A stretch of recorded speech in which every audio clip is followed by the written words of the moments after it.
तो आप लोग अपनी गीता निकाल लीजिए। भगवद गीता अध्याय 10 श्लोक संख्या 35, 36 और 37 तीन श्लोक हम डिस्कस करेंगे।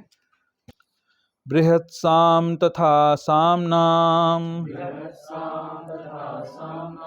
गायत्री छंदसामहम मासानां मार्गशीर्षोऽहं ऋतूनां कुसुमाकरः। हरे कृष्णा। ओके, तो सुंदर श्लोक है। हमेशा की तरह थोड़ी सी भूमिका पहले कि हम कहाँ पर हैं, रिमाइंडर के लिए। महाभारत का युद्ध शुरू होने वाला है। पांडवों की कौरवों की सेनाएं आपस में एक दूसरे के सामने खड़ी हैं और अर्जुन के हृदय में डाउट आता है कि मुझे ये युद्ध करना चाहिए कि नहीं करना चाहिए। बहुत सारे कारण अर्जुन रखते हैं भगवान के सामने कि उनको ये युद्ध क्यों नहीं करना चाहिए। बहुत सारे इंटेलिजेंट आर्ग्यूमेंट्स देते हैं, लेकिन अल्टीमेटली कंफ्यूज हो जाते हैं, धनुष रख देते हैं, रोने लग जाते हैं और कृष्ण के सामने सरेंडर करते हैं। बोलते हैं कि भगवान आप मेरा मार्गदर्शन करिए। और ये सबसे अच्छा काम करते हैं। जब कंफ्यूज हम होते हैं तो हमें गुरु के पास जाना चाहिए, गुरुजनों से डिस्कस करना चाहिए, डिसीजन नहीं लेना चाहिए। भक्तों के जीवन में बड़ा इंपॉर्टेंट है ये। कई सारे भक्त भक्ति छोड़ देते हैं या भक्तों का संपर्क छोड़ देते हैं, संकट में आते हैं, तो उसकी जगह दूरभाष यंत्र का प्रयोग करें, बात करें, भक्तों के एसोसिएशन में जाएं और अपनी समस्या को रखें। ये तरीका है सॉल्व करने का समस्याएं। अर्जुन यही करते हैं। भगवान अवेलेबल हैं उनको, बहुत भाग्यशाली हैं, सामने भगवान हैं और भगवान को निवेदन करते हैं कि हमारा मार्गदर्शन करें। भगवान इमीडिएटली गुरु की भूमिका स्वीकार करते हैं और अर्जुन का मार्गदर्शन करते हैं। हरे कृष्णा। उनको सबसे पहले समझाते हैं भगवान कि शरीर और आत्मा में क्या फ़र्क होता है। शरीर मरना ही मरना है, आत्मा कभी नहीं मरेगी। और सभी कुछ, जैसे कि अभी हम 10वां अध्याय पढ़ रहे हैं, सभी कुछ जो कुछ भी संसार में है वो भगवान से उद्भूत होता है। इसलिए कोई भी कार्य जो करना है वो भगवान के लिए करना है। आप लोग आगे आ जाओ, आप आगे आ जाओ। पीछे सारे लेडीज फिर बैठ जाएंगे। और तो बहुत तरीके की बातें भगवान जो है अर्जुन के हर डाउट को एक एक करके क्लियर करते हैं, क्लैरिफाई करते हैं और धीरे धीरे कर कर उनको फाइनल स्टेजेस पे 10वें अध्याय पे ले आते हैं, जहाँ तक आते आते भगवान ने ये एस्टैब्लिश कर दिया कि सब कुछ जो कुछ भी प्रकट होता है, जो कुछ भी संसार में है, वो भगवान की शक्तियों से आता है। यानी कि हमारे जो शरीर हैं, धरती, जल, अग्नि, वायु, आकाश, मन, बुद्धि, अहंकार से बना हुआ सूक्ष्म शरीर और उसके अंदर भी रहने वाली आत्मा, ये सभी कुछ भगवान के ही अंश हैं। तो सब कुछ भगवान से प्राप्त होता है। इस अध्याय के अंदर 10वें अध्याय तक लगभग गीता एक तरीके से भगवान का जो मेन मैसेज है, जो वो बताना चाहते हैं, वो उन्होंने सारा कुछ बता दिया। तो इसी में हमको समरी मिलती है गीता की, जो 4 श्लोकों के अंदर हमने देखा। भगवान पहले बताते हैं कि सभी कुछ मुझसे उत्पन्न होता है। जो इस चीज़ को समझते हैं वो मेरा भक्त बन पाते हैं, वो मेरे भक्त बन जाते हैं। और जब वो ऐसा बन जाते हैं, जब वो भक्त बन जाते हैं, तो मेरी प्रार्थना करते हैं, मेरा चिंतन करते हैं, हर समय मेरे को प्रणाम करते हैं, मेरे बारे में बातचीत करना चाहते हैं। उनके हृदय में, जैसे संसार में बातचीत कैसी करना चाहते हैं लोग, मूवीज़ की, पॉलिटिक्स की, नरेंद्र मोदी आएंगे कि नहीं आएंगे, बहुत सारे आजकल जो करंट टॉपिक्स चल रहे हैं उन पे डिस्कशन होती रहती है। लेकिन जो भक्त होता है उसको एक ही टॉपिक अट्रैक्ट करता है, कथयन्तश्च माम नित्यम। भगवान का हर समय कथा, गान, कीर्तन, श्रवण, उसी में उसका मन लगता है। ऐसा जब व्यक्ति बन जाता है, इस प्रकार का जब उसकी भावना हो जाती है, ऐसे व्यक्ति के लिए भगवान कह रहे हैं तेषाम सतत युक्ता नाम। ऐसा व्यक्ति जो हर समय भगवान की सेवा में युक्त है, उसको मैं बुद्धि योग प्रदान करता हूँ ताकि वो मेरे पास तक आ सके। हम लोग देखते हैं भक्त समाज के अंदर, हम देख सकते हैं कि हम लोग भक्ति की क्रियाओं को कर रहे होते हैं, फिर भी हम बार बार फिसलते रहते हैं, बार बार हमसे गलतियां होती रहती हैं, हम पीछे चले जाते हैं। तो भगवान कहते हैं कि मैं ऐसी बुद्धि प्रदान करूंगा ताकि आप मेरे पास तक आ सको। तो उसके बाद भगवान बताते हैं कि ऐसे लोगों के लिए, उन भटकते क्यों हैं, क्योंकि अज्ञान है। तो ऐसे लोगों के हृदय में मैं ज्ञान रूपी दीपक प्रज्वलित करता हूं, जिससे उनके हृदय का सारा अंधकार दूर हो जाता है और वो मेरे पास तक आ जाते हैं। इन सब बातों को श्रवण करने के बाद अर्जुन गदगद हो जाते हैं, बोलते हैं कि मुझे आपके बारे में सुनने से मेरा हृदय भरता नहीं है, मैं और आपके बारे में सुनना चाहता हूँ। आपको कोई नहीं समझ सकता, आपको कोई अगर समझ सकता है तो आपकी ही शक्तियों से कोई समझ सकता है। तो कृपया करके आप अपनी विभूतियों का वर्णन करें। भगवान बड़ा प्रसन्न होते हैं इस बात को सुनकर, और वो बोलते हैं कि ये बहुत अच्छी बात बोली अर्जुन तुमने, इन विभूतियों का श्रवण करने से साधारण मनुष्य भी मुझको समझ पाएंगे, मेरा दर्शन कर पाएंगे। तो बहुत प्रसन्न होते हैं भगवान। और इसके बाद भगवान करीब 82 विभूतियों का वर्णन करते हैं, जिसमें से 64 शायद हम पिछले हफ्ते तक कवर कर चुके हैं। और आज करीब हम कितनी करेंगे, 4 4 8 और 5 13, अगर भगवान ने चाहा तो 13 विभूतियों को आज और हम डिस्कस करेंगे। ठीक है, तो हमने 10वां अध्याय तक हम पहुंच गए। अब बात करते हैं इसमें क्या आ रहा है। सबसे पहले इसमें भगवान बता रहे हैं कि साम वेद के गीतों में मैं बृहत साम हूं। ठीक है, पहले भगवान बता चुके हैं कि सारे वेदों में मैं सामवेद हूं। प्रभुपाद जी तात्पर्य में क्लैरिफाई कर रहे हैं कि सामवेद जो है बहुत सुंदर, उसमें गीत हैं। किसके गीत हैं? देवताओं द्वारा गाए गए गीत हैं या देवताओं के लिए गाए गए गीत हैं। तो उसमें से सबसे जो श्रेष्ठ गीत है, जो बृहत साम है, जो रात्रि के समय गाया जाता है, वो मैं हूं। अब पहले टर्म में ही हमें ये समझ लेना चाहिए कि भगवान ये बता रहे हैं, भगवान ने पहले ये बता दिया कि सब कुछ मेरी शक्ति से आता है। अब भगवान ये बताना चाह रहे हैं इन सारी विभूतियों में कि संसार में जो कुछ भी श्रेष्ठ है वो भगवान का रिप्रेजेंटेशन करता है। तो हम उस श्रेष्ठ चीज को देखकर हम भगवान का ध्यान कर सकते हैं। भगवान ने ये क्लैरिफाई कर दिया कि मेरी विभूतियां तो अनंत हैं, मैं तो सिर्फ थोड़ी सी विभूतियों की बात कर रहा हूं यहाँ पर, और बहुत सारी हैं जिनको मैं कब तक बताता रहूंगा। तो हमें ये देखना है हमारे दैनिक जीवन में हम क्या समझ सकते हैं। अधिकांश बार जब हम अपने से श्रेष्ठ किसी को देखते हैं तो हमारा रिएक्शन क्या होता है? हाँ, एनवी से पहले होता है कि ये हो ही नहीं सकता, मेरे से श्रेष्ठ कैसे हो सकता है है ना? तो पहले डिनायल होता है, हो ही नहीं सकता, ये तो मेरे से अच्छा कैसे हो सकता है। फिर आपको प्रूव हो गया कि जी है तो अच्छा ही, तो फिर आता है कि इसकी ऐसी कम तैसी, मैं भी बढ़िया बन के दिखाऊंगा, एनवी आ जाती है, भाव आ जाता है। लेकिन हमें ये ध्यान रखना है कि सारे संसार में जो कुछ भी श्रेष्ठ है वो भगवान का रिप्रेजेंटेशन है। अगर हमारा विजन, हमारी दृष्टि ऐसी हो जाए तो हमारे हृदय से एनवी चली जाएगी। भगवान का ध्यान अगर आएगा, भगवान का ध्यान मतलब भगवान हृदय में आ रहे हैं, और हृदय में जो कल्मश है वो पूरा खत्म हो जाएगा। उससे हम हृदय से क्लीन हो जाएंगे, निर्मल हो जाएंगे। और जब निर्मल हो जाएंगे तो क्या होगा? सब तरफ रोशनी, लाइट जो हम बोलते हैं, जो लाइट बोलते हैं ना, जो अंधेरा है वो अज्ञान का है, और जब ज्ञान आ जाएगा यानी अज्ञान खत्म हो जाएगा तो हर तरफ चमक, रोशनी आ जाएगी, यानी वो चीज आपको अच्छी लगेगी। तो बृहत साम सबसे अच्छा गीत है, भगवान बोल रहे हैं हम ये गीत हैं। इसके बाद आती है बात छंदों में मैं गायत्री हूं। अब ये बड़ा इंपॉर्टेंट है। गायत्री जो मंत्र है उसका जाप ट्रेडिशनली सिर्फ ब्राह्मण ही करते थे। उन ब्राह्मणों को एक पर्टिकुलर क्वालिफिकेशन दी जाती थी, उनकी एक दीक्षा होती थी, जिसके बाद उसका जाप कर सकते थे। ओमकार का मंत्र जो भी होता है, वैदिक मंत्र जो भी होते हैं, ब्राह्मण लोग ही जाप कर सकते हैं। अब इसमें प्रभुपाद जी ने काफी सारा पैराग्राफ परपुट का गायत्री मंत्र को दिया है। पहली बात तो ये हो रही है कि जैसे अनलाइक अदर लैंग्वेजेस, संस्कृत भाषा में बहुत सारे मीटर्स और रिदम का ध्यान रखा जाता है। अंग्रेजी जैसे भाषा जो है उसको हम बोलते हैं कि अवैज्ञानिक भाषा है, कोई उसमें नियम नहीं है, उच्चारण का कोई नियम नहीं है, लेकिन संस्कृत में हर चीज का नियम है। तो गायत्री जो है उनमें सबसे श्रेष्ठ है। लेकिन हमारे लिए इसमें क्या है, मैं उस पर ले जाना चाहता हूं आपको।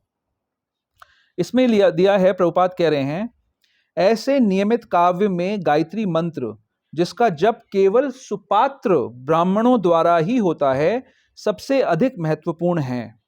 सबसे अधिक महत्वपूर्ण है, प्रभुपाद कह रहे हैं। गायत्री मंत्र का उल्लेख श्रीमद् भागवत में भी हुआ है।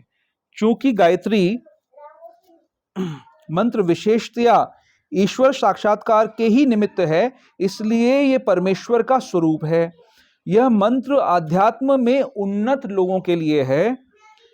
जब इसका जप करने में उन्हें सफलता मिल जाती है तो वे भगवान के दिव्य धाम में प्रविष्ट हो सकते हैं। ठीक है, अब आप में से कितने लोग उन्नत हैं, कितने लोग गायत्री का जाप कर रहे हैं, और कितने लोगों के अंदर ये कैपेबिलिटी है कि गायत्री के जाप के द्वारा आप भगवान के धाम जा सकते हैं? क्या कहते हो आप लोग? कितने लोग उन्नत है? ये तो मतलब सिंपल स्क्वान वाला आंसर है। आप बहुत माने, नहीं मैं महान नहीं हूं, अंदर से सोच रहे हैं हाँ हूं तो सही में हूँ तो सही, लेकिन अभी नहीं बताऊंगा लोगों को। अभी और मेरी ग्लोरी सामने आने दो। अभी कम से कम मैं 2-4 क्लासेस और दूंगा, उसके बाद बताऊंगा कि मैं वाकई में महान था। आपको बताया नहीं था मैंने पहले। क्यों? भगवान कह रहे हैं कि बिना गायत्री मंत्र के तो आप जा ही नहीं सकते उनके धाम में, तो हमारा क्या होगा? आप लोग ने ये तो मान लिया कि हम महान नहीं है, इतने उन्नत भी नहीं है हम, तो क्या होगा फिर? कैसे करेंगे हम? कितनी आवश्यकता है गायत्री मंत्र की? स्कॉन वालों को मिलता है क्या गायत्री मंत्र? कब मिलता है? ब्राह्मण दीक्षा के बाद। ब्राह्मण दीक्षा की कितनी आवश्यकता है? अगर मान लीजिए हम में से कुछ लोगों को ब्राह्मण दीक्षा नहीं मिली, तो हम लोग को फिर दोबारा चांस लेना पड़ेगा? क्यों?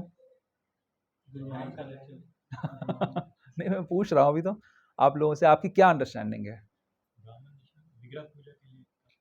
हाँ, एक्चुअली गायत्री मंत्र तो बहुत विशेष है ही, बट हरे कृष्ण महामंत्र स्वयं कृष्ण का ही रिप्रेजेंटेशन है। कली काले नाम रूप है कृष्ण अवतार। कली काल में नाम रूप में ही भगवान प्रकट होते हैं, तो स्वयं कृष्ण है। गायत्री तो कृष्ण का रिप्रेजेंटेशन है। तो जो हम हरे कृष्ण महामंत्र करते हैं वो स्वयं कृष्ण है। किसी भी प्रकार के वैदिक मंत्र का उच्चारण करने के लिए अगर आप बिना क्वालिफिकेशन के करेंगे तो क्या होगा? आपने कोई वो पुराना एक कार्टून देखा है? कार्टून जो ड्राइंग होती है, उसमें एक मैंने देखा था। उसमें क्या था कि एक बड़ा सा साइंटिस्ट का एक हॉल है, ठीक है, और सामने बहुत बड़ी स्क्रीन है। उस स्क्रीन के ऊपर कई सारे, स्क्रीन के नीचे कीबोर्ड पे बटन्स हैं। स्क्रीन पे लिखा हुआ है कि अगर इस बटन को दबाएंगे तो न्यूक्लियर मिसाइल लॉन्च हो जाएगी। और वहां पर एक काम करने वाली लेडी सफाई कर रही है, ऐसे जल्दी जल्दी से घिस रही है उसको, है। अब उसके पास कितनी शक्ति है उस समय? उस लेडी के पास शक्ति ऐसी है कि अगर वो स्विच ऑन कर दे तो क्या होगा? न्यूक्लियर मिसाइल लॉन्च हो जाएगी। तो क्या होगा? अब यहां पर अगर कोई इंटेलिजेंट व्यक्ति है जो उसको समझता है, तो वो कैसे उसको ट्रीट करेगा? उस जगह को कैसे क्लीन करेगा? बड़ा ध्यान रखेगा। और वो काम वाली बाई क्या सोच रही है कि भाई मेरा काम खत्म हो तो मैं जाऊं दूसरी जगह का मालकिन चिल्लाएगी मेरे पे। मैं मिसाइल से बच जाऊं, बाकी दुनिया जाए बाढ़ में, है ना? ये होता है ना? तो ऐसे ही हमें समझना है कि जो वैदिक मंत्र होते हैं उनकी बहुत शक्ति होती है, और उस शक्ति को ग्रहण करने के लिए, उसको ठीक प्रकार से प्रयोग करने के लिए हमें क्वालिफिकेशन की आवश्यकता होती है। वो क्वालिफिकेशन हमें गुरु के द्वारा प्रदत्त की जाती है। उस क्वालिफिकेशन को प्राप्त करने के लिए हमारे पास एक बेसिक, हमारी एक लेवल हमारा होना चाहिए। हमारी क्लीनलीनेस का लेवल होना चाहिए, डिसिप्लिन का लेवल होना चाहिए, अंडरस्टैंडिंग का लेवल होना चाहिए। अगर मान लीजिए कि आपका सोना उठना खाने पीने का कोई नियम नहीं है, अभी आजकल तो गायत्री मंत्र तो टेप रिकॉर्डर्स पे चलते हैं, करेक्ट है ना? टेप रिकॉर्डर्स पे लोग उसको चला देते हैं लंबा बड़ा जोर जोर से, तो क्या लाभ होगा उसका? तो या तो वो मंत्र विफल रहेगा, और अगर वाकई में वो एक्टिव हो जाए तो सबका नाश कर सकता है। तो इसीलिए गायत्री मंत्र है बहुत इंपॉर्टेंट, लेकिन हमें यह समझना है कि हमारे पास कितनी बड़ी निधि हमें मिल गई है। भगवान स्वयं हमें हरे कृष्ण महामंत्र के रूप में ऐसी चीज दे रहे हैं जो कलयुग के जो साधारण लोग हैं, जिनकी जो क्वालिफिकेशन है उसके हिसाब से वो परफेक्ट है।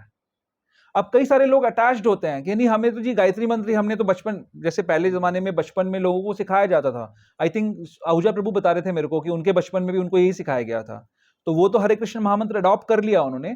नहीं तो ऐसा हो सकता है जी हमको तो यही बताया था, हम तो यही करेंगे जब, हाँ हाँ, हम तो यही करेंगे जी, हम तो जो है लॉन्च करके रहेंगे मिसाइल।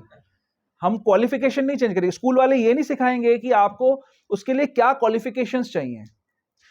क्या गायत्री मंत्र को लेने में कोई बुराई है? बुराई कुछ नहीं है, लेकिन बिना एडिक्वेट क्वालिफिकेशंस के उसको आप जाप करोगे तो आपको कोई फायदा नहीं मिलेगा, उसका आपका टाइम वेस्ट हो जाएगा। आपको उसकी क्वालिफिकेशंस लेनी चाहिए। अगर आप वाकई में अटैच्ड हो गायत्री मंत्र को चैंट करने के लिए या कोई भी वैदिक मंत्र को चैंट करने के लिए, तो आपको अपने आप को लिफ्ट अप करना चाहिए। वो और भी अच्छा है, वो और भी अच्छा है। अगर आप ऐसा कर पाओ तो और भी अच्छा है। तो क्या करना पड़ेगा? क्या लिफ्ट अप करना पड़ेगा? कैसे लिफ्ट अप करेंगे? क्या चीजें हमें करनी पड़ेंगी, है ना? धर्म के 4 स्तंभ हैं। क्या है धर्म के स्तंभ? दया, और क्या है? सत्य, शौच और तपस्या। ठीक है? तपस्या किस चीज से भंग होती है? नशा करने से। ठीक है? शौच किस चीज से भंग होता है? व्यभिचार करने से। है ना, इलिसिट सेक्स से। सत्य किससे भंग होता है? जुआ करने से, चीटिंग करने से। और दया किससे खत्म होती है? मांसाहार करने से। ये धर्म के 4 स्तंभ हैं। तो अगर हम इनमें से किसी भी एक्टिविटी को कर रहे हैं तो फिर हम अभी उस स्तर पे नहीं हैं। तो सबसे बेसिक जो रिक्वायरमेंट है कि हमें इन 4 स्तंभों को प्रोटेक्ट करना है अपने जीवन में। तो चाय कॉफी भी आ जाती है नशे के अंदर, है ना, प्याज लहसुन भी आ जाता है मांसाहार के अंदर।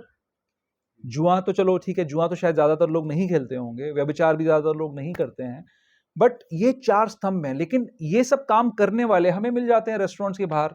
वो अभी अभी नॉनवेज खा के आए हैं और वो बोलते हैं जी मैं तो गायत्री मंत्र का चैंट करता हूँ, या मैं तो वो जुआ भी खेल रहे हैं, उसके हाथ में सिगरेट भी है, तो जी मैं तो बस गायत्री मंत्र चैंट करता हूँ। तो ये नॉनसेंस है, उनको सिखाया नहीं गया है। इसकी वजह से बहुत नुकसान हो रहा है। उनका जो इतना इंपॉर्टेंट बहुमूल्य मनुष्य जीवन है वो खत्म होता चला जा रहा है। इसकी जगह अगर वो हरे कृष्ण महामंत्र का जाप करें तो अपने आप क्या होगा? हरे कृष्ण महामंत्र 2 काम करेगा। क्या 2 काम करेगा? सबसे पहले भगवान कह रहे हैं, अकामो सर्व कामो वा मोक्ष काम उदारदी तीव्रेन भक्ति योगेन यजेत पुरुषं परम। भगवान, अगर हमारे पास बहुत सारी इच्छाएं हैं, भौतिक भोग करने की इच्छाएं हैं, कोई बात नहीं। कोई व्यक्ति ऐसा हो सकता है जिसकी कोई इच्छाएं नहीं, कोई डिजायर्स नहीं है, या कोई व्यक्ति मोक्षकामी हो सकता है। इन तीनों ही कैटेगरी के लोगों को भगवान के श्री चरणों की शरण लेनी चाहिए और तीव्र भक्ति करनी चाहिए। अगर ये तीव्र भक्ति करेंगे तो भगवान क्या करेंगे? एक तो इनकी इच्छाओं को पूरा कर देंगे, दूसरी चीज इनके इच्छाओं को ही बदल देंगे। भगवान ऐसा ट्रांसफॉर्मेशन करेंगे हमारे हृदय के अंदर कि जो चीज पहले हमें अच्छी लग रही थी वो चीज अब हमें उतनी अच्छी नहीं लगेगी। जो चीज बुरी है, जिनमें हमारा मन आसक्त है, हम छोड़ना भी चाहते हैं लेकिन हमसे छूट नहीं रही, उनमें से हमारा मन निकल जाएगा। जैसे ध्रुव महाराज की कथा में हम आज सुबह डिस्कस कर रहे थे कि ध्रुव महाराज की बहुत महान डिजायर थी, बहुत उन्नत ऐसी डिजायर थी जो सामान्य लोगों की नहीं हो सकती। वो चाहते थे कि ब्रह्मा जी से भी बड़ा राज्य उनको मिल जाए। ऐसी इच्छा कौन करता है? हम छोटी छोटी इच्छाएं करते हैं, हमारा घर बन जाए, हमारे पास 2-4 बड़ी गाड़ी हो जाए, फॉरेन ट्रिप हो जाए, ऐसी छोटी छोटी डिजायर्स हम करते हैं। ये हमारी रीच में होती हैं है ना? मतलब उसके हिसाब से कंपैरिजन में अब ब्रह्मा जी को क्या चाहिए? आप सोचो, उनको गुड़गांव नहीं चाहिए, उनको हरियाणा भी नहीं चाहिए, उनको भारत भी नहीं चाहिए, उनको पूरा प्लेनेट भी नहीं चाहिए, उनको पूरा यूनिवर्स से भी बड़ा राज्य चाहिए। बताओ कौन दे सकता है उनको ऐसी चीज? तो ऐसी डिजायर्स को भी भगवान पूरा कर सकते हैं। जब भगवान प्रकट होते हैं ध्रुव महाराज के सामने तो वो उनको इस पूरे संसार का 36,000 साल तक का राज्य देते हैं और उनको ध्रुव प्लैनेट दे देते हैं। और ध्रुव महाराज क्या कह रहे हैं उस समय जब भगवान ही दे रहे हैं उनको? ध्रुव महाराज दुखी हो जाते हैं, बोलते हैं भगवान मुझे नहीं चाहिए ये सब चीज, मैं कांच के टुकड़े ढूंढने निकला था, आपने मुझे हीरा मिल गया आपके रूप में, मुझे नहीं चाहिए ये सब चीज। लेकिन फिर भी भगवान देते हैं और वो दुखी हो जाते हैं कि अब मुझे 36,000 साल तक का विछोह हो गया भगवान से, उसके बाद मैं भगवान से मिलूंगा फिर से। तो ये स्थिति है। हमारे पास ऐसी निधि है हरे कृष्ण महामंत्र के रूप में जो हमारी इच्छाओं को ट्रांसफॉर्म करेगा, हमें प्यूरिफाई करेगा और हमारी इच्छाओं को पूरा भी करेगा। अगर हम स्टिल चाहते हैं भोग करने की इच्छा है तो भक्तों के भोग रुकते नहीं है, उनकी इच्छाएं पूरी हो जाती हैं। तो हमें इस चीज को समझना है कि बिना उस उन्नत स्थिति के हम वैदिक मंत्रों का जाप नहीं कर सकते। अगर हम करेंगे तो हम अपना समय व्यर्थ कर रहे हैं, और उसकी अपेक्षा अगर हम हरे कृष्ण महामंत्र करेंगे जो ब्रह्मा जी द्वारा अनुमोदित है, उसको करने से हमें बहुत लाभ मिलेगा। फिर आगे आती है बात, समस्त महीनों में मैं मार्गशीर्ष हूं। थोड़ा जल्दी जल्दी करेंगे क्योंकि बहुत सारी चीजें मैं इसमें कवर करना चाहता हूं। मार्गशीर्ष के लिए प्रभुपाद जी पॉइंट कर रहे हैं कि ये एक ऐसा महीना है जिसमें कि सारा अन्न उत्पन्न होता है। ठीक है, तो इस सृष्टि की रचना के पीछे भगवान का उद्देश्य है कि सारे जीव जो भगवान से अभी बिछड़े हुए हैं, भगवान के पास नहीं जाना चाहते हैं, वो किसी तरीके से भगवान के पास वापस पहुंचे। तो भगवान क्या कर रहे हैं? हम लोग जो प्रसाद प्रार्थना करते हैं क्या गाते हैं कि भगवान कृष्ण बड़ो दयामय करीवारे जीवा जाए, स्व प्रसाद अन्न दिलो भाई। तो हमारी जो इंद्रियां हैं ये जड़ता अज्ञान का नेटवर्क है। ये हमारे हर समय हमारे हृदय में एक ही बात चलती है कि मैं कैसे भोगूं। और इसमें भी सबसे ज्यादा जो बुरी चीज है वो है हमारी जिह्वा, जो हमें इस संसार में फंसाती है। भगवान से विद्रोह क्या किया कि भगवान मुझे आपकी सेवा नहीं करनी है, मुझे भोगना है। भोगने के लिए संसार में आए, और भोगने के लिए जो हमारे को इंद्रियां मिली हैं, उनमें सबसे ज्यादा जो चपल इंद्रिय है वो है हमारी जिह्वा। तो उस जिह्वा को संतुष्ट करने के लिए, जिह्वा क्या क्या चाहती है? जब सुअर की योनि में जिह्वा है तो वो मल चखना चाहती है। उसको सबसे ज्यादा स्वाद मल चखने में आ रहा है। आप सोचिए, उसके सामने आप गाजर का हलवा रखोगे, उसको अच्छा नहीं लगेगा, उसको मल का स्वाद ही अच्छा लगेगा। जिह्वा किस गति तक, किस हद तक हमें ले जा सकती है। तो जिह्वा हमें अलग अलग चीजों के भोग, टेस्ट कराती है। व्यसन, जो नशे हैं, उनमें हमारी जिह्वा में टेस्ट आ जाता है। ये जिह्वा का सारा खेल है। तो इस जिह्वा को संतुष्ट करने के लिए हम बोल रहे हैं कृष्ण बड़ो दया में, आप बड़े दयालु हैं कृष्ण। आपने हमें अन्न दे दिया अपना, आपने अपना महाप्रसाद दे दिया, जिसका स्वाद चखकर मेरा हृदय, मेरी जिह्वा संतुष्ट हो गई। नहीं तो जिह्वा को कोई संतुष्ट नहीं कर सकता। तो मार्गशीर्ष का महीना ऐसा है जिसमें सारे अन्न की उत्पत्ति होती है। सारी आजकल तो लोग नॉनवेज इतना खाने लग गए हैं, लेकिन वैसे अगर देखा जाए तो मनुष्यों के लिए अन्न बताया गया है, तो वो अन्न की उत्पत्ति होती है, इसलिए वो बेस्ट मंथ है। ठीक है, फिर भगवान बता रहे हैं समस्त ऋतुओं में मैं वसंत हूं, कुसुमाकरा, है ना। तो वसंत ऋतु बहुत प्रिय है भगवान को। ये एक ऐसा मौसम है, भगवान की कई सारी लीला इसमें व्यक्त होती हैं, और इस कारण से ये सबसे महान महीना माना जाता है। अब अगले श्लोक पे आते हैं।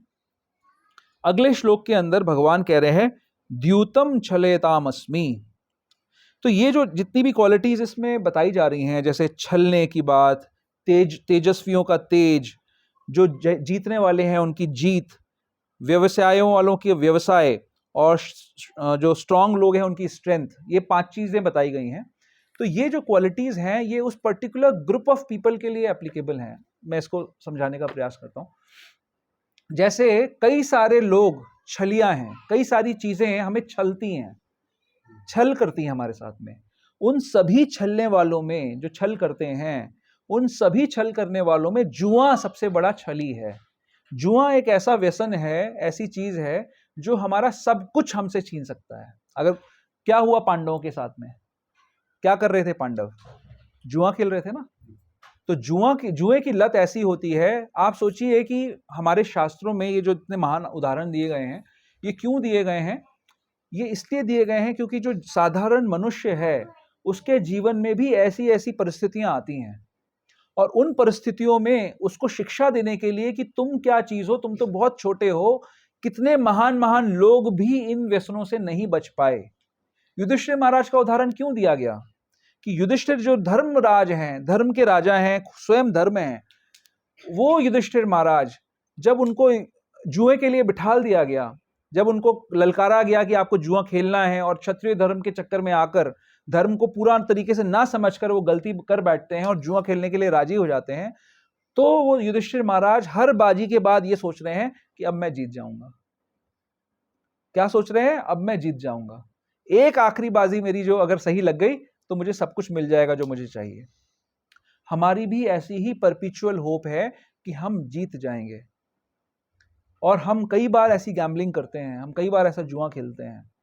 तो ये जुआ ऐसा है कि मैं कभी जीत जाऊंगा, इस आशा से हम सब कुछ अपना खो देते हैं। लेकिन प्रभुपाद इसमें और भी चीजें बता रहे हैं। प्रभुपाद कह रहे हैं भगवान से बड़ा तो कोई छलिया है नहीं। तो आप बता सकते हो कि भगवान ने कैसे कैसे छल किया है? कोई उदाहरण है किसी के ध्यान में? हाँ, मोहिनी मूर्ति बहुत बड़ा उदाहरण है। कैसे वो दानवों को छलते हैं भगवान, और देवताओं को सारा अमृत पिला देते हैं। और अश्वत्थामा मारा गया।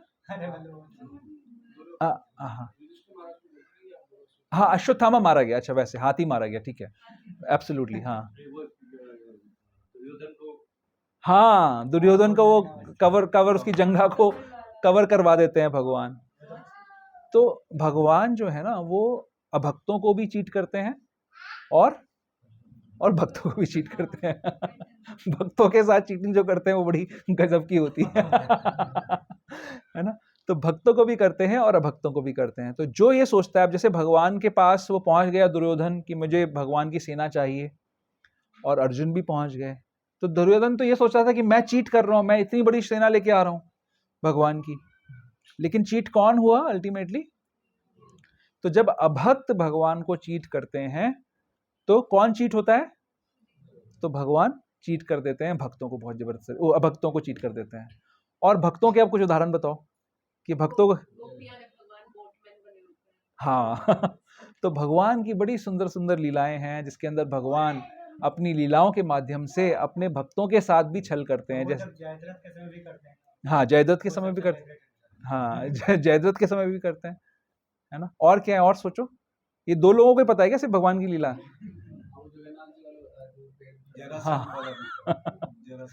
हाँ जरासंध के केस में भी दोनों तरफ फेंक के उसको साधु बन के जाते हैं। अच्छा हाँ, और जिसने अभी तक नहीं बोला वो बोलेगा। और बताओ कौन से छल किए भगवान ने? अरे वो तो पूरे छल के भरे पड़े हैं भैया, बताओ। तो एक हाँ तो बोलो ना आप लोग भगवान को अच्छा लगता है अपने छल के बारे में सुन के। हाँ हाँ, बस उसको भस्मासुर को मोहिनी रूप धारण करके उसको खुद ही भस्म करा दिया, है ना। तो ये भगवान जो ऐसे छलिया वाली लीलाएं करते हैं, इसको जब हम याद करते हैं, ध्यान करते हैं, तो भक्तों का हृदय निर्मल हो जाता है, उनकी भक्ति बढ़ती है। इसलिए भगवान ऐसी सब लीलाएं करते हैं। तो सबसे बड़ा जो छलिया है वो स्वयं भगवान है। उनसे वो सबको छल रहे हैं, भक्तों को भी छल रहे हैं, अभक्तों को भी छल रहे हैं। लेकिन जब भक्तों को छलते हैं तो कभी कभी खुद भी छले जाते हैं। लेकिन जब अभक्त आते हैं उनके सामने तो वो कभी नहीं जी सकते उनके साथ में। ठीक है, किसी और को कोई एग्जाम्पल याद आया तो बोल सकता है। ओके। कल मैं सुन रहा था कि वो भगवान और रासलीला का कुछ प्रसंग था। हाँ तो वो राधा जी बड़ी नाराज हो जाते हैं कि आप सबको एक ही जैसे हाँ गोपियों को करते हो, ये मुझे अच्छा नहीं लगता। तो आप ये में लाइन कह देते हैं, आप बांसुरी बजाओ, उधर से जो भी जाएगी तो देखता हूँ कोई जा पाती है नहीं, तो सारी गोपियाँ उधर चली जाती है, तो राधा रानी बेहोश हो जाती है। भगवान एकदम रोने लगते हैं, उनको पता है कि क्या कर दिया। हाँ तो पैरों पे गिर के उनको ये इसी में कहीं आ रहा माफी मांगते, कहते उठो तो राधा देखो तो सही है कौन गोपियाँ। हाँ तो जब उठती है देखती है तो सब राधा ही होती है, कहती आपका ही रूप है, हाँ।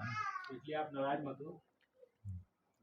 तो बहुत सुंदर लीलाएं हैं भगवान की, और हमें अपने आप को एलिजिबल करना है इन लीलाओं तक पहुंचने के लिए, इनको सही रूप में समझ पाने के लिए। उसके लिए जो बेसिक भक्ति के प्रिंसिपल्स हैं, विशेषकर जो भगवान राधा कृष्ण की जो लीलाएं हैं, अंतरंग जो उनके आपस के व्यवहार हैं, उनमें एंट्री पाने के लिए हमें कम से कम उस मिनिमम शुद्ध लेवल पे होना चाहिए। नहीं तो उससे पहले अगर हम उसका श्रवण करते हैं तो हम भ्रमित हो सकते हैं।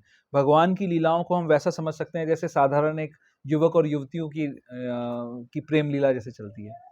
ठीक है, ओके, आगे चलते हैं। तेज तेजस्वी नाम हम। तो तेज क्या है?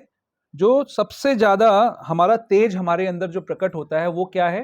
वो स्वयं भगवान है। अगर कोई व्यक्ति बहुत तेजोमय दिख रहा है तो कौन है? वो भगवान का रिप्रेजेंटेशन है। वो व्यक्ति भगवान नहीं है, लेकिन वो क्वालिटी जो है वो भगवान का रिप्रेजेंटेशन है। ठीक है, तो कोई एग्जाम्पल याद है किसी को तेज का चैतन्य महाप्रभु की लीला में से? मायावादी, हाँ वो भी सर्वभौम भट्टाचार्य का भी है, लेकिन मेन जब मायावादियों के साथ जब भगवान मिलते हैं, जहाँ पे मायावादी लोगों की सभा चल रही है, तो वहां भगवान कहाँ जाके बैठते हैं? चैतन्य महाप्रभु जाके बैठते हैं जहाँ पर हाथ पैर धोने की स्थान है, उस स्थान पे जाके बैठ जाते हैं। तो उनको लोग बोलते हैं कि आप आइए, आप वहां कहाँ बैठ गए गंदगी में, आप आइए हमारे पास। प्रकाशानंद सरस्वती उनको कहते हैं। तो भगवान कहते हैं, ह्यूमिलिटी अपनी दिखाते हैं, बोलते हैं कि नहीं नहीं, मैं तो एक निचले वर्ग का सन्यासी हूं, तो मैं आप लोग जैसे उन्नत सन्यासियों के साथ नहीं बैठ सकता। और फिर वो अपना दिव्य प्रकाश, है ना, स्वयं प्रकाश सबके सामने रखते हैं, और उनके तेज को देखकर सारे के सारे मायावादी सन्यासी समझ जाते हैं। मायावादी लोग क्या सोचते हैं कि नरो नारायण भवेत, दंड मात्रेण दंड ग्रहेण मात्रेण नरो नारायण भवेत, ये उनका सिद्धांत है। वो क्या बोलते हैं कि जैसे ही हमने दंड धारण किया, एक दंड धारण किया, अब हम नारायण बन गए। लेकिन जब वो भगवान के तेज का दर्शन करते हैं तब उनको समझ में आता है कि असली में नारायण कौन होता है, और फिर वो उनकी शरणागति लेते हैं। ठीक है, और भी एग्जाम्पल्स हैं भगवान के तेज को देखकर कैसे लोग भक्ति में आ जाते हैं। कोई और याद है किसी को एग्जाम्पल? जिसने गुरु महाराज की बुक्स पढ़ी हैं उनको शायद थोड़ा याद होगा। हिंट दूं आप लोगों को? रसिकानंद, याद आया किसी को कुछ? रसिकानंद की स्टोरी? अद्वैत रसिकानंद वाली स्टोरी। रसिकानंद की स्टोरी में कहाँ पे किसको भगवान रसिकानंद प्रभु जो है भक्त बनाते हैं, बताओ अपने तेज से।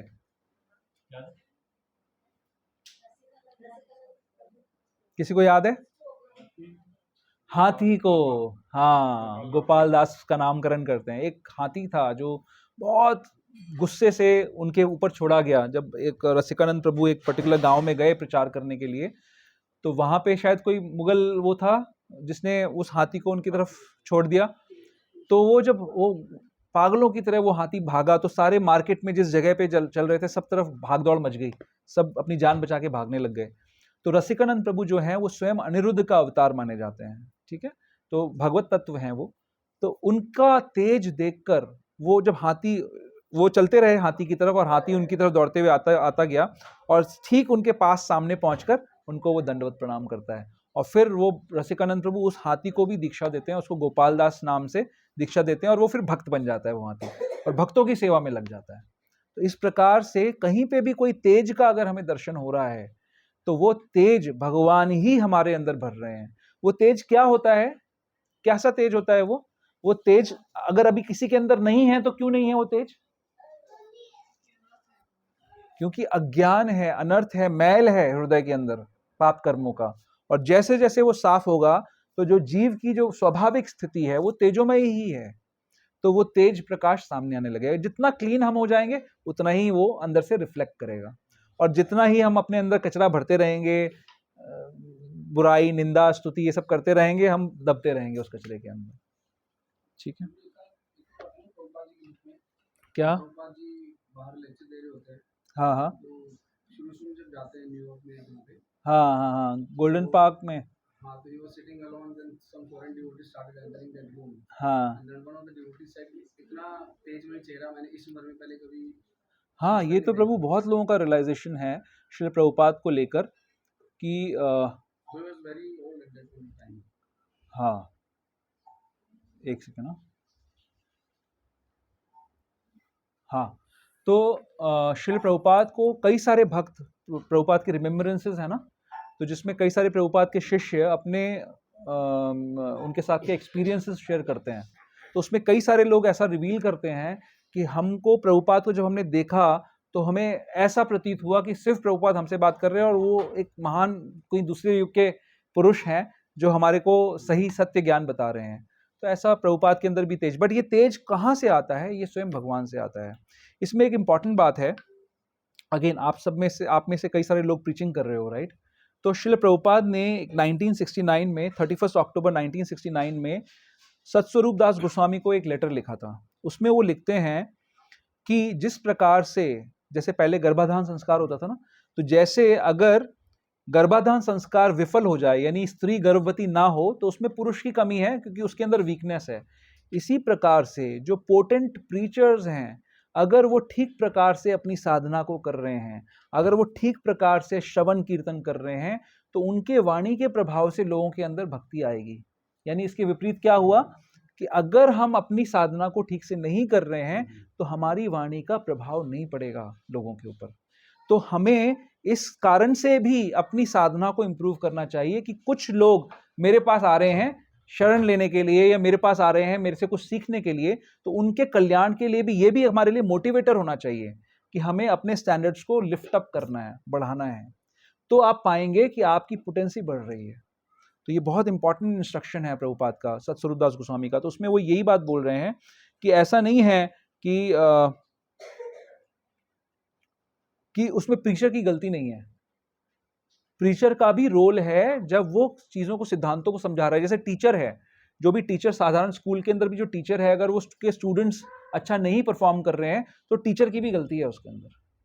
तो इसी प्रकार जो प्रीचर है, जो भगवान के तत्व को बताने वाला है, उसको भी अपने स्टैंडर्ड्स को मेंटेन करना चाहिए, तभी उसकी वाणी का प्रभाव होता है। यानी अगर इस एसोसिएशन में, हमारे एसोसिएशन में कुछ लोग नहीं प्रगति कर पा रहे हैं तो उसमें मेरी भी गलती है कि मेरी कमी के कारण वो प्रगति नहीं कर पा रहे हैं, राइट? ऐसे हमको सोचना है हमेशा जब हम प्रचार करने जाते हैं, और इससे हमें मोटिवेशन मिलेगा कि हम कैसे अपने आप को इंप्रूव करें, राइट? ये एक बहुत इंपॉर्टेंट चीज थी। फिर आते हैं नेक्स्ट चीज पे, जयो अस्मि, विक्ट्री। तो जितने भी विक्ट्री चाहने वाले, जय चाहने वाले जो लोग हैं, उनके अंदर मैं ऐसी जय हूं, ऐसी विक्ट्री हूं जो दूसरे को पराभव कर देती है, जिससे जो दूसरे को हरा देती है, ऐसी विक्ट्री मैं हूं, ऐसा भगवान कह रहे हैं, राइट। तो अब आप एक चीज बताइए कि संसार में सारे एंडीवर्स जो हो रहे हैं वो किसी ना किसी सक्सेस के लिए हो रहे हैं, करेक्ट। अब भगवान एक तरफ कह रहे हैं कि मैं जय हूं, मैं विक्ट्री हूं। अब अगर किसी को जय चाहिए, विक्ट्री चाहिए, तो उसको क्या करना पड़ेगा? उसको क्या करना पड़ेगा? विक्ट्री, भगवान कह रहे हैं विक्ट्री मैं हूं। अब अगर विक्ट्री चाहिए तो क्या करना पड़ेगा? विक्ट्री चाहिए तो भगवान की शरण लेनी पड़ेगी। कोई ऐसी इक्वेशन नहीं हो सकती है जहां पर आप बिना भगवान के विक्ट्री को प्राप्त कर सको। कोई ऐसी इक्वेशन ऐसी नहीं हो सकती है। सब लोग अपना ध्यान मेरी तरफ दो, उसको करने दो जो कर रहा है। मेरी तरफ देखो, आप भी आराम से बैठो, कोई दिक्कत नहीं है, उसको करने दो जो कर रहा है। तो अगर हमें जय चाहिए, अगर हमें विक्ट्री चाहिए, तो कैसे मिलेगी? क्या कोई ऐसी सिचुएशन हो सकती है जहां पर हम बिना भगवान के विक्ट्री को ले लें? ये मेरा प्रश्न है आप लोगों से, आप बताओ हाँ या ना। कितने लोग ना बोलते हैं? डर रहे हो आप लोग? कॉन्फिडेंटली हाथी खड़ा नहीं कर रहा कोई? हाँ, कोई पॉसिबिलिटी नहीं है? हाँ हाँ, क्वेश्चन नहीं सुना? ओके, मेरा क्वेश्चन ये है कि भगवान कह रहे हैं कि मैं जय हूं, विजय मैं हूं, ठीक है। अब अगर भगवान जय हैं तो क्या कोई ऐसी संभावना है जहां पर बिना भगवान के हमें विक्ट्री मिल सकती है? नहीं मिल सकती है। बिल गेट्स सक्सेसफुल है, विक्टोरियस है? क्या है? देखो, मैं आपको चैलेंज कर रहा हूं, ये आप जो बोल रहे हो सही बोल रहे हो, लेकिन मैं आपको एग्जांपल ऐसा आपके सामने रख रहा हूं। बिल गेट्स है, लेट्स से अलेक्जेंडर है, ठीक है, विक्टोरियस था ना। भौतिक की भी बात, भौतिक में विक्ट्री नहीं होती क्या? भगवान विक्ट्री क्या सिर्फ आध्यात्मिक में है? कहां कहां पे भगवान विक्ट्री है? कहां कहां पे भगवान जय हैं? हर चीज में भगवान जय हैं, ठीक, हर जगह जय हैं भगवान। तो कैसे समझें इस चीज को? मैं ये नहीं चाह रहा हूं कि मैं बोल रहा हूं और आप उसको बस हाँ ठीक है जी बोल दिया, खत्म हो गया, अभी प्रसादम टाइम हो गया, अब चलो। ऐसा नहीं होना चाहिए। हमें पता रहना चाहिए कि क्यों जय, क्यों है जय। हम तो देख रहे हैं अपने चारों तरफ। भाई आप भक्ति कर रहे हो, आप हो सकता है किसी चीज में जय आपको ना मिल रही हो, लेकिन कोई भक्ति कर ही नहीं रहा है, उसको जय मिल रही है। कैसे समझेंगे इस चीज को? नहीं, फिर तो आप उस रेस में नहीं हो, फिर तो आप उस चीज में जय नहीं चाहते हो। जिस चीज में आप जय चाहते हो उसमें भगवान का सानिध्य प्राप्त करके हमें जय मिल सकती है, विक्ट्री मिल सकती है, राइट। तो कैसे इस चीज को समझेंगे?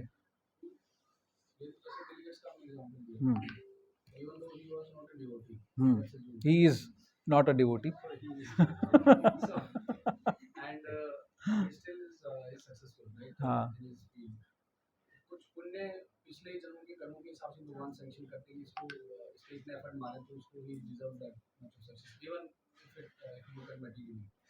एब्सोल्युटली। तो मैं जो माता जी ने बात कही ना कि डेफिनेशन, आप फिर उसमें रुक गए, आपने आगे उसको एलेबोरेट नहीं करा। मैं वो सुनना चाहता था कि क्या डेफिनेशन। तो जय की डेफिनेशन क्या होनी चाहिए? हम सभी लोग इस संसार में जय क्यों नहीं हो सकती? क्योंकि ये संसार है ही पराभव का। यहां पर तो डिफीट ही डिफीट है। क्यों डिफीट है? क्योंकि जिन चीजों से आप जय चाहते हो वो स्वयं खत्म हो जाने वाली हैं। तो अगर कोई टेम्पररी सक्सेस मिल भी रही है तो वो अल्टीमेटली डिफीट में कन्वर्ट हो जाएगी। भगवान पहले कह चुके हैं कि मैं काल हूं, कालो अस्मि। काल के रूप में भगवान हर किसी को डिफीट कर रहे हैं।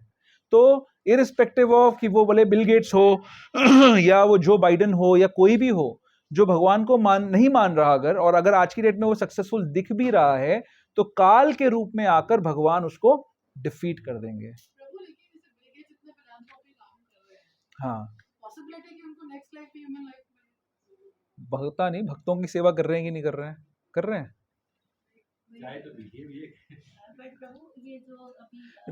हाँ, एक मैं इनकी बात को हाँ नहीं, जैसे हम बिल गेट्स जो बने अपने पुराने कर्मों की वजह से बिल गेट्स बने। हाँ हाँ, उन्होंने कुछ पुण्य काम किए होंगे जिस वजह से उनको बिल गेट्स वाला लाइफ मिल गया। तो अभी भी वो बहुत फिलॉसफी काम तो कर ही रहे हैं। हाँ, आई थिंक सबसे ज्यादा संसार में कर तो रहे हैं। गहना कर्मणा गति, है ना, कर्म की गति बहुत गहन है। वो जो हिसाब किताब है ना कि कितना अच्छा काम कर रहे हैं, कितना खराब काम कर रहे हैं, वो एक्चुअली भगवान और बिल गेट्स के बीच की बात है फ्रैंकली। सिद्धांत क्या है? सिद्धांत ये है कि पुराने कर्मों के फल से हमें कुछ मिल गया, अगर हमारे कर्म अभी अच्छे नहीं हैं तो जितना हमें मिलना था उतना नहीं मिलेगा, जितना सुख मिलना था उतना सुख नहीं मिलेगा, जितना दुख मिलना था उससे ज्यादा मिल जाएगा अगर कर्म सही नहीं है तो। इसका विपरीत है, कर्म अच्छे हैं तो जितना अच्छा मिलना था उससे और अच्छा मिल सकता है, जितना बुरा होना था उसमें कम बुरा होगा, राइट। बट ये परमानेंट विक्ट्री है नहीं। जय बाय डेफिनेशन ही ये है कि हम इस मृत्यु संसार से निकलकर भगवान के धाम में पहुंच जाएं, जहां पर कोई भी चीज क्षीण नहीं होती, जहां पर कोई भी चीज खत्म नहीं होती। इस संसार की हर चीज नश्वर है। लेकिन अब इस बात को और डिस्कस करते हैं।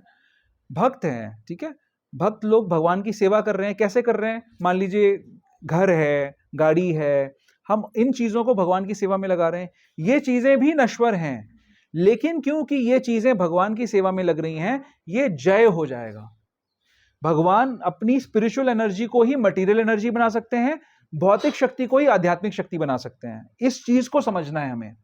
जैसे प्रभुपाद एग्जाम्पल लेते हैं कि आप इलेक्ट्रिसिटी का यूज हीटर के रूप में भी कर सकते हैं और कूलर के रूप में भी कर सकते हैं। इसी प्रकार भगवान जब चाहें अपनी शक्ति को आध्यात्मिक भी बना सकते हैं और भौतिक भी बना सकते हैं। तो जब आप भगवान की शक्ति का उपयोग भौतिक कार्य में करते हो तो वो विपरीत, वो आपकी हार है, वो खत्म होगी, वो चीज खत्म होने वाली है। वही भौतिक चीज जब आप भगवान की सेवा में लगा देते हो तो वो परमानेंट बन गई आपके लिए, वो परमानेंट हो गई, क्योंकि वो आपका रजिस्टर हो गया भगवान के रिकॉर्ड के अंदर कि आपको ट्रस्टी बनाया गया था किसी चीज का और आपने उसको भगवान की सेवा में यूज कर लिया। समझ रहे हो आप? तो इस तरीके से हमें जय और विजय को समझना है। आप ऐसा नहीं होना चाहिए कि कभी आपके सामने पराजय आ जाए सो कॉल्ड और आप सोचो कि मैं तो कृष्ण का भक्त हूं तो ये भक्ति छोड़ो, अब साईं बाबा का भक्त बनूंगा, राइट। ये हमें समझना है इस सिद्धांत को कि जय भक्त हमेशा हर परिस्थिति में विजयी है, क्योंकि उसका हर कार्य भगवान के लिए है, तो वो हर परिस्थिति में विजयी है। अगर देखने में, ऊपरी तौर पे देखने में ऐसा भी लगता है कि वो हार गया है ना, तो भी वो हारा नहीं, क्योंकि वो भगवान के लिए कर रहा है, इसलिए वो विजयी है। समझ रहे हो आप? ऊपर से लग सकता है कि हार गया, लेकिन बहुत आगे अंतराल के बाद जब एक समय आता है तब उसको पता लगता है नहीं मैं हारा नहीं था, मैं तो सही था। ओके, आगे चलते हैं। मैं साहस हूं, बलवानों का बल हूं। तो भगवान से ज्यादा बलवान कौन हो सकता है ना? कोई उदाहरण है किसी के पास बल के? गोवर्धन तो इसमें बताया ना शायद, गोवर्धन तो और बताओ ब्रो इसमें। वो खुली 6 दिन के थे, सिर्फ पूतना को मार दिया। हाँ, पूतना को मार दिया, गिरा दिया,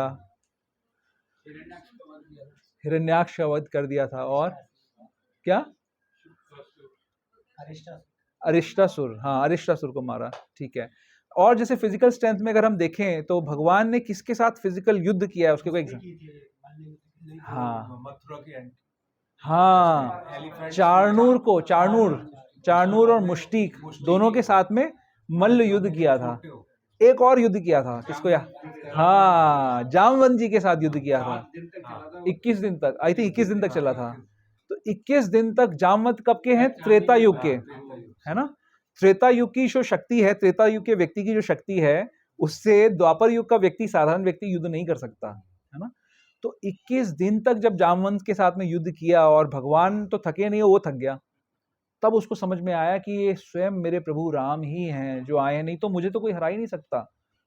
तो भगवान ऐसे अपनी शक्ति का रिप्रेजेंटेशन देते हैं। लेकिन अगर देखा जाए फ्रैंकली स्पीकिंग, भगवान के रोमकूपों से ब्रह्मांड निकलते हैं, है ना, और भगवान अनंत शेष के रूप में अपने फनों पे सारे यूनिवर्सेस को धारण करते हैं। एक यूनिवर्स का वजन कितना होगा, है ना। तो उस यूनिवर्स को जब धारण करते हैं तो उनको उसका वेट महसूस ही नहीं होता। जैसे अगर हमारे सर पे सरसों का दाना रख दिया जाए तो हमें पता नहीं लगेगा कि सरसों है ऊपर हमारे सर पे, वैसे ही अनंत शेष को पता भी नहीं लगता कि उनके सर के ऊपर ब्रह्मांड टिका हुआ है। तो भगवान इतने बलवान हैं, और यहाँ पर राह चलते लोग बोल देते हैं जी मैं भगवान हूँ। सुबह का पखाना कंट्रोल नहीं होता, मैं भगवान हूँ। जब लोग जोर से आता है तो भागते हैं, फिर उसके बाद आके मैं भगवान हूँ। है ना? देखे आपने ऐसे लोग? ऐसे लोगों की फोटो खींच के म्यूजियम में लगा देनी चाहिए कि आप कैसे भगवान हो सकते हो, क्यों इतना मूर्ख बन रहे हो, कैसे इतने बड़े आप मूर्ख हो सकते हो, आप भगवान नहीं हो भाई, आप भगवान के छोटे से अंश हो। भगवान सर्वशक्तिमान है और हमारे से बड़ा प्रेम करता है, आप क्यों उससे द्वेष कर रहे हो? क्यों? होता क्या है कि जो हमसे अपना श्रेष्ठ हमको ज्यादा दिखता है, हम बोलते हैं हम यही हैं, हम इससे भी बड़े हैं। तो ये सिर्फ द्वेष का एक लक्षण है। ओके, फिर आगे चलते हैं। वृष्णिनाम वासुदेवस्मि। तो यहाँ पे प्रभुपाद जी ने क्लैरिफाई कर दिया है ना कि वासुदेव कौन है। वासुदेव किस बात की, किसकी बात हो रही है? वासुदेव की, कौन है वासुदेव? दोनों ही वासुदेव हैं, कृष्ण बलराम, और यहाँ पर बात हो रही है बलराम की, क्योंकि भगवान विभूतियों की बात कर रहे हैं। कृष्ण तो स्वयं भगवान है, यहाँ पे विभूतियों की बात हो रही है। तो अब आप लोगों से एक और क्विज क्वेश्चन है कि कृष्ण और बलराम के अंदर फर्क क्या है? One is service, one is a servant, another one is a servitor. नहीं, served. One is a servitor and one is served, master. और क्या डिफरेंसेस हैं? एक सेवा करने वाला है, एक सेवा लेने वाला है। हाँ, और क्या बताया? आप किसे बताया? हाँ, पहला एक्सपेंशन है भगवान कृष्ण का। तो एक बार श्री प्रभुपाद से श्रीधाम वृंदावन में किसी ने पूछा कि कृष्ण और बलराम में से ज्यादा स्ट्रांग कौन है? बलराम का नाम क्या है? बलराम, स्वयं बल, अनंत शेष के रूप में, जैसा कि मैंने बताया कि वो सब यूनिवर्सेस को धारण करते हैं। तो बलराम में और कृष्ण में कौन ज्यादा पावरफुल है? किसी को सुनिए, किसी ने ये कथा? जिससे सुनिए वो नहीं बोलेगा। अभी औरों का रिवील नहीं कर, अभी औरों से पूछना चाहता हूँ, जिसने किसने सुनी है वो सब मुंह बंद करके बैठेंगे। जिसने नहीं सुनी है वो बताएगा। अरे सोच के बताओ, मतलब दिमाग लगाओ। हाँ, क्या बोलते, कौन ज्यादा स्ट्रांग है?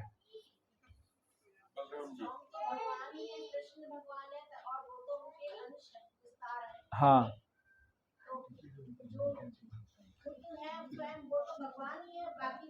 ठीक है, आपका आंसर मैं मान लेता हूं। मैं एक्चुअली और आंसर, मतलब कोई प्रभुपाद एक बड़ा यूनिक सा उदाहरण देते हैं इस चीज को सिद्ध करने के लिए। आपने वृंदावन के दर्शन करे हैं कृष्ण बलराम के? याद नहीं है, ठीक है। और कोई? अच्छा, इक्वल नहीं, इक्वल नहीं है, एक ज्यादा स्ट्रांग है, एक कम स्ट्रांग है। प्रभुपाद क्या बोलते हैं, अब आप बताओ। कृष्ण ज्यादा शक्तिशाली है बिकॉज़ बलराम जी तो ठीक से खड़े भी नहीं हो पा। नहीं, बलराम जी ने उनकी टेक ले रखी है। हाँ, उनका सहारा ले रहे हैं, क्योंकि बलराम जी ने वृंदावन में जब आप दर्शन करेंगे तो बलराम जी भगवान कृष्ण के कंधे पे हाथ रख के ऐसे टेक लेके खड़े हुए हैं। तो प्रभुपाद कहते हैं कि देखो कौन किसकी टेक लेके खड़ा हुआ है, तो बलराम क्योंकि कृष्ण की टेक लेके खड़े हैं, तो कृष्ण ज्यादा स्ट्रांग है। एक और भी डिस्कशन था मैंने पढ़ा था कि वहां पे मतलब again the same thing was happening, devotees were arguing, हाँ, कृष्ण मोर स्ट्रांग और हाँ, बलराम मोर। हाँ। So at some point Prabhupada said both your answers. वो मैं बताता हूँ, वो इंसिडेंट भी बताता हूँ कि एक बार क्या हुआ कि यमुना देवीदासी और एक और भक्त, मैंने लिखा है वो इंस्टेंस, क्या नाम था भक्त का?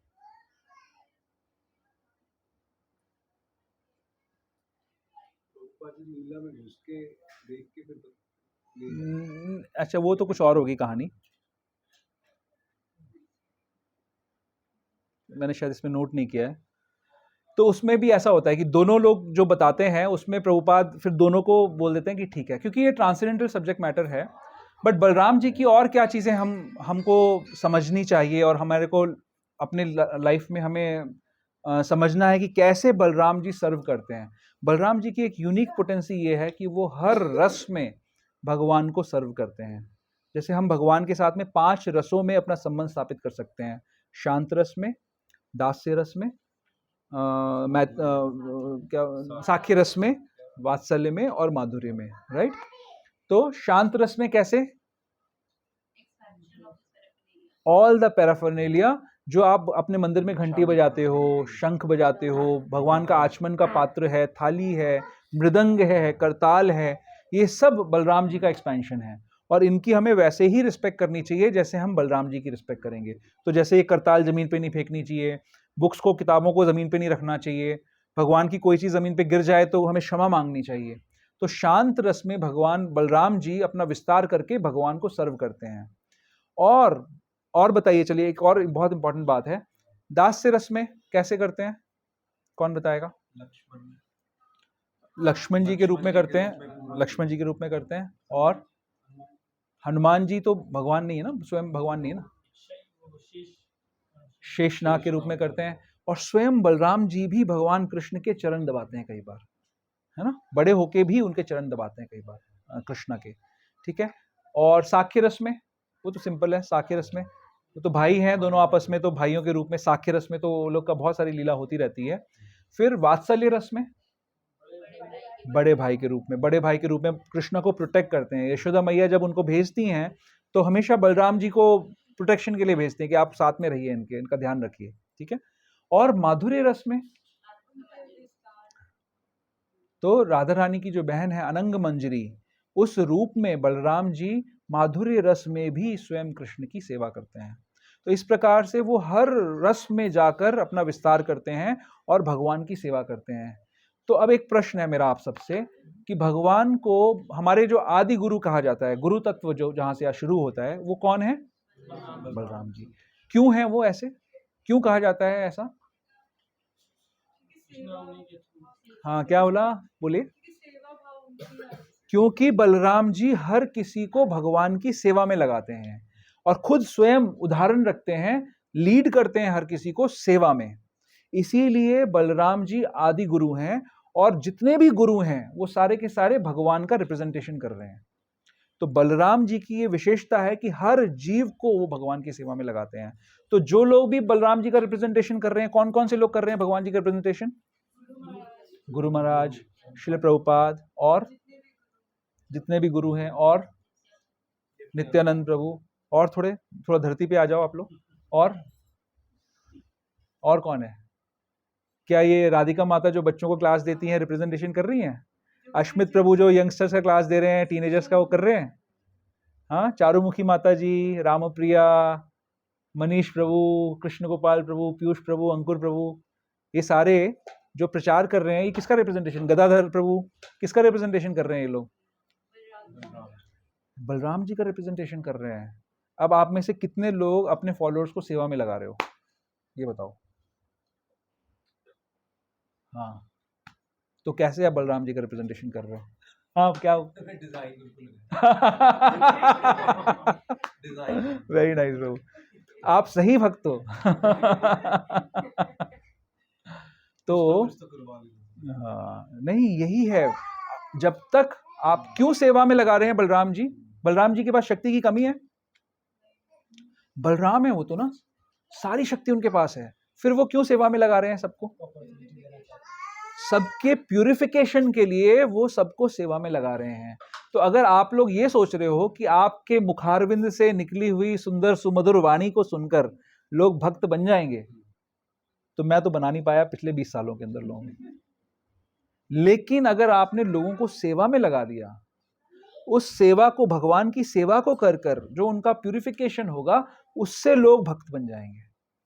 इसलिए हर जो भी व्यक्ति भगवान से जोड़ने वाली कड़ी बन रहा है, उसको चाहिए कि अपने सारे अनुयायियों को भगवान की सेवा में लगाए। उसकी इंटेलिजेंस इस चीज में लगनी चाहिए, सारे प्रीचर्स की इंटेलिजेंस इस चीज में लगनी चाहिए कि कैसे इस व्यक्ति को मैं सेवा में लगाऊं। ये इंटेलिजेंस आपकी लगनी चाहिए, तब आप बलराम जी को प्रॉपरली रिप्रेजेंट करोगे। नहीं तो हम इनजस्टिस कर रहे हैं उन लोगों के साथ जिनको आप सो कॉल्ड लीड कर रहे हो।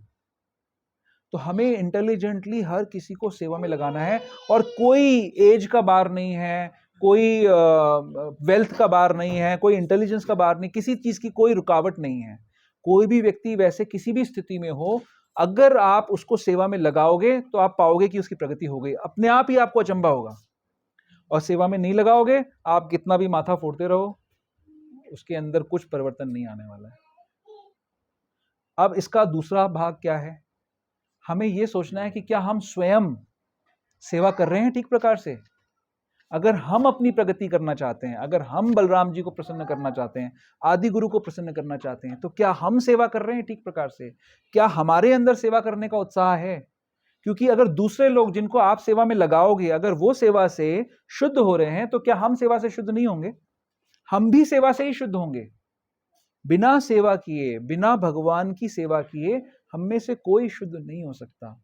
हमारी इच्छा, हमारी डिजीज क्या है, बीमारी क्या है? हमारी डिजीज ये है कि ईश्वर अहम अहम भोगी सिद्धो हम बलवान सुखी।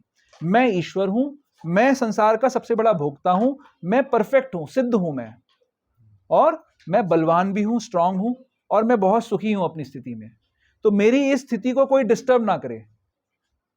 मैं 5 दिन तो गधों की तरह मेहनत करता हूं, फिर मुझे 2 दिन आराम करने को चाहिए। तो मेरी स्थिति को कोई डिस्टर्ब ना करे, क्योंकि मैं सुखी भी हूं, मैं बलवान भी हूं, मुझे चाहिए नहीं किसी की हेल्प, मैं अपने आप में सर्व समर्थ हूं। इनमें से कौन सी बात सही है? कौन सी बात सही है इसमें से? कोई बात सही है इसमें से? ये सिर्फ और सिर्फ बेवकूफी और कुछ नहीं है, सब बकवास है ये। ना तो हम सबसे स्ट्रांग हैं, ना हम परफेक्ट हैं, ना हम सुखी हैं। हर समय तो हम रोते रहते हैं, हर समय तो हमें संसार के दुख सताते रहते हैं। तो हम ये सब इस वातावरण में रहते हुए भी हम जाग नहीं रहे कि हमें क्या युक्ति करें जिससे हम इस संसार से निकल सकें। तो वो युक्ति एक ही है, सेवा। और बलराम जी जब सेवा से नहीं चूक रहे, बलराम जी की कितनी सेना है बताओ, कितनी सेना है? अभी क्या होता है कि एक प्रीचर थोड़ा सा बड़ा जब प्रीचर बन जाता है तो उसके कई सारे फॉलोअर्स हो जाते हैं, तो वो यहाँ से मेरे जैसा बैठ जाता है आसन पे जाकर, फिर वो हुक्म चलाता है, हाँ जी आप ये काम कर लेना, आप वो काम कर लेना। आप क्या करोगे? मैं बैठूंगा आराम से, है ना। तो बलराम जी के कितने सेना हैं, कितने अनुयायी हैं उनके?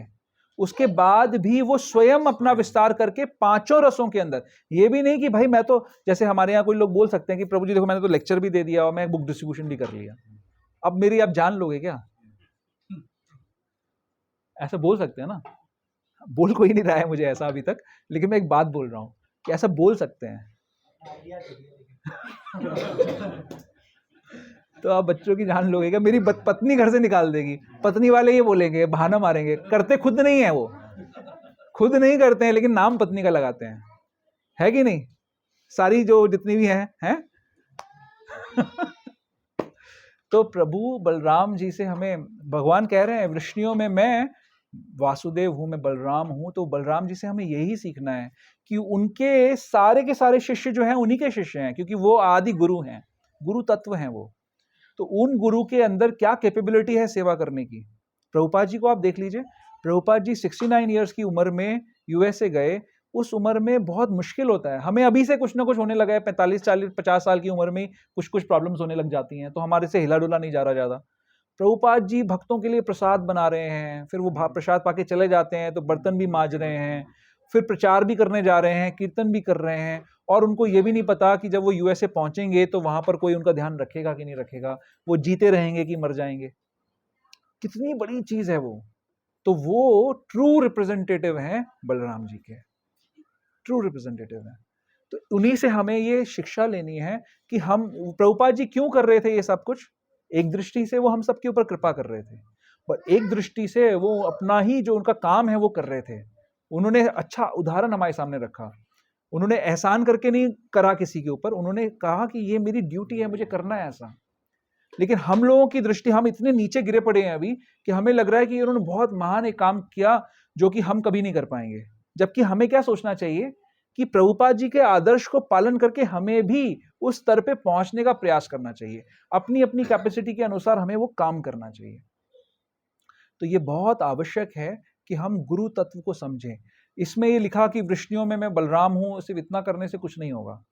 ये सारे जो भगवान अपनी विभूतियां बता रहे हैं, इनसे हमें शिक्षा भी लेनी है। अगर जय हमें मिलती है तो ये भगवान की कृपा से मिली है। भगवान को मैं धारण करूंगा, भगवान के लिए कार्य करूंगा तो ही मेरी जय है। मान लीजिए आपने कोई एक मंशा बनाई कि मुझे एक प्रोजेक्ट करना है जो कि बहुत सक्सेसफुल हो जाएगा, बट आप उसको करने के कारण आप भगवान से दूर हो गए, तो ये जय है या विजय है? ये पराजय है, पराजय है ये। तो आपकी thinking, Krishna consciousness movement, ISKCON is international society for Krishna consciousness. तो कृष्णा कॉन्शियसनेस का मतलब ये है, कृष्ण भावनामृत, कृष्ण चेतना का मतलब ये है कि हम हर समय हर एक्टिविटी में ये समझें कि कृष्ण कैसे मेरे से प्रसन्न होंगे, मैं कैसे कृष्णमय बनूंगा, मैं कैसे कृष्णमय होऊंगा, वो जय है। अगर आप ये सोचना शुरू कर दोगे ना हर डिसीजन से पहले, बच्चों को स्कूल में एडमिशन कराना है, ये सोचो पहले कि इनका एडमिशन इस स्कूल में कराने से ये कृष्णमय होंगे कि नहीं होंगे, मेरा जो घर का जो वातावरण बनेगा वो कृष्णमय बनेगा कि नहीं बनेगा, मैं ये पर्टिकुलर जॉब करूंगा इससे मैं कृष्णमय होऊंगा कि नहीं होऊंगा, मैं इस पर्टिकुलर सोसाइटी में रहूंगा इससे मैं कृष्णमय होऊंगा कि नहीं होऊंगा, मैं ये पर्टिकुलर किटी पार्टी ज्वाइन कर रहा हूं इससे मैं कृष्णमय होऊंगा या कृष्ण के विपरीत जाऊंगा, मैं किटी पार्टी में वहां पर जाकर उनसे कुछ सीखूंगा या उनको जाके कुछ सिखाऊंगा। ये सारे एग्जाम्पल्स हमें बताते हैं कि हम कैसे कृष्णा कॉन्शियस हो सकते हैं। अगर आप कृष्णा कॉन्शियस होने की अपॉर्चुनिटीज को मिस कर रहे हो, आपका सबसे बड़ा नुकसान हो रहा है। और ये एकदम इंडिविजुअल है, हर किसी व्यक्ति के लिए इंडिविजुअल है। जो इसको पालन करेगा उसका कल्याण है, वो संसार से निकल जाएगा, दुखमय संसार से निकल जाएगा। जो नहीं पालन करेगा उसी का नुकसान है, वो नहीं निकल पाएगा। और हम सभी लोग, कोई भी अगर आप में से ऐसा हो जिसने इस संसार के दुखों को अभी टेस्ट नहीं किया है, तो प्लीज अपना हाथ खड़ा करके मुझे अपना दर्शन दें। कौन है ऐसा? कौन है ऐसी विभूति? है कोई ऐसा? कोई है पीछे? कोई नहीं है ऐसा, कोई हो भी नहीं सकता कभी ऐसा। अगर कोई ऐसा, लेकिन ऐसा सोचते बहुत सारे लोग हैं, क्योंकि गीता कह रही है ऐसा सोचते हैं। ईश्वर हम भोगी सिद्धो हम बलवान सुखी, ये क्या है? ये वही है कि लोग सोचते हैं कि मेरे को कोई कष्ट नहीं है दुनिया में, उनको दिखता नहीं है। जैसे मल में पड़े हुए सुअर को ये नहीं दिखता कि वो कितने दुखमय सिचुएशन में है, वैसे ही इस संसार में पड़े हुए मनुष्यों को ये नहीं दिखता कि हमारा समय पूरा होने वाला है, कभी भी पूरा हो सकता है, और हमें जल्दी से जल्दी तीव्र गति से भक्ति करनी है। तीव्र गति से यजेत पुरुषम परम, तीव्र गति से भजन करेंगे तो हमारा कल्याण होगा, नहीं तो हमारा कल्याण नहीं होगा। तो बलराम जी से हमने ये शिक्षा ली। आगे चलते हैं। आगे बात हो रही है पांडवा नाम धनंजया। तो भगवान का रिप्रेजेंटेशन पांडवों में अर्जुन कर रहे हैं। अर्जुन क्यों कर रहे हैं? क्योंकि अर्जुन स्वयं नर भी हैं, भगवान का अवतार भी हैं एक तरीके से, है ना। नर नारायण जो ऋषि हैं उनमें नारायण स्वयं कृष्ण हैं और नर जो हैं वो अर्जुन हैं। तो बाकी पांडव भगवान का अवतार नहीं है, बट अर्जुन है एक तरीके से भगवान का अवतार। इसी प्रकार व्यास देव जी के बारे में बोल रहे हैं कि मैं व्यास भी हूं, मुनियों में मैं व्यास हूं।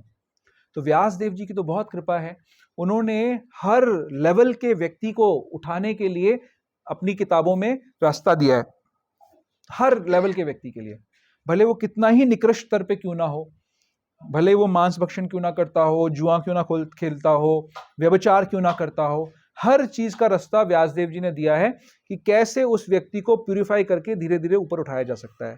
तो उनकी बहुत कृपा है, इसीलिए वो स्वयं भगवान का रिप्रेजेंटेशन करते हैं। इसी प्रकार थिंकर्स में उष्णा जो कि शुक्राचार्य हैं, जो कि दैत्यों के गुरु हैं, तो वो भी भगवान का रिप्रेजेंटेशन करते हैं। इसी के साथ मैं वाणी को विराम देता हूँ। 1:45 होने वाले हैं।